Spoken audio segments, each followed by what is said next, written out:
Jonathan Blackwood, a successful author of horror novels, received a mysterious letter inviting him to Raven's Hollow for an exclusive experience that promised to inspire his next great work. The invitation was cryptic, signed only by a friend, and set for midnight on All Hallows' Eve. Intrigued and seeking inspiration, Jonathan decided to accept. Raven's Hollow was a small, forgotten village surrounded by dense forests. Jonathan arrived on the evening of All Hallows' Eve, the air thick with an eerie fog. The village was nearly deserted, and the manor, perched ominously on a hill, was even more foreboding than he had imagined. At the gate of Raven Manor, Jonathan was met by Mr. Carrington, a tall, thin man with an unsettling demeanor. Mr. Carrington welcomed Jonathan and led him inside, where several other guests had already gathered in a grand, dimly lit drawing room. Inside the manor, Jonathan met Lady Evelyn, Lord William, Miss Beatrice, and Mr. Gregory, all dressed in attire from another era. The group engaged in polite conversation, but Jonathan sensed an undercurrent of tension. As midnight approached, the atmosphere grew more unnerving. The room's shadows seemed to move, and the large grandfather clock ticked ominously, counting down to the appointed hour. At the stroke of 12, Mr. Carrington reappeared and announced it was time.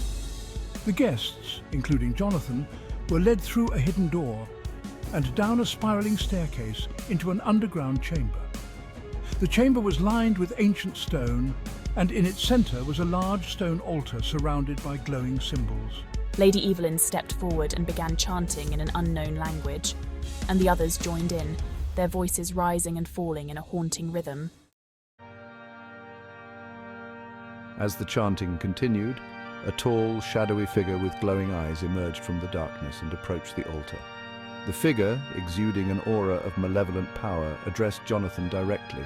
It revealed that Jonathan was the last of the Blackwood lineage, and his ancestors had made a pact with the ancient powers that resided within the manor.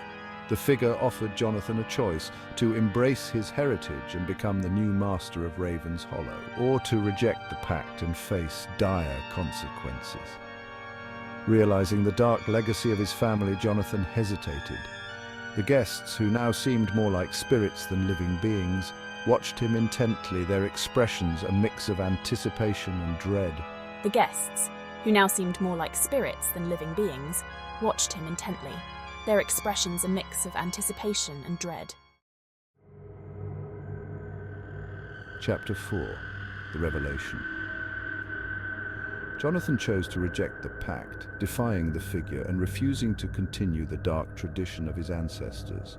His decision angered the figure, and the chamber began to tremble violently.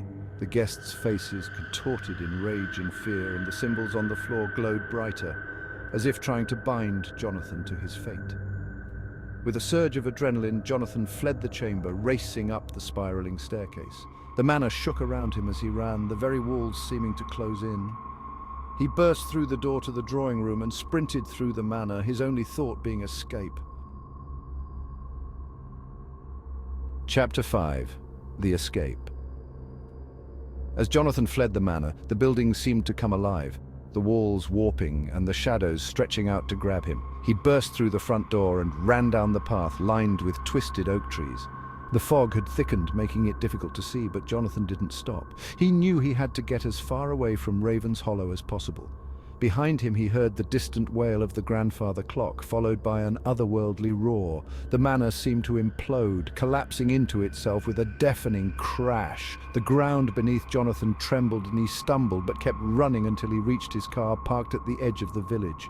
Without looking back, Jonathan drove away, the fog lifting as he put distance between himself and the cursed manor. He didn't stop until he reached the safety of his home, where he finally allowed himself to breathe. Though he had escaped, the experience haunted Jonathan. The curse of Raven's Hollow was real, and he had been its intended victim. The memory of the shadowy figure and the eerie chant stayed with him, fueling his nightmares and ultimately his writing. But no matter how hard he tried, he couldn't shake the feeling that he had only narrowly escaped something far worse. The curse of Raven's Hollow was not broken. It was simply waiting for the next Blackwood to cross its path.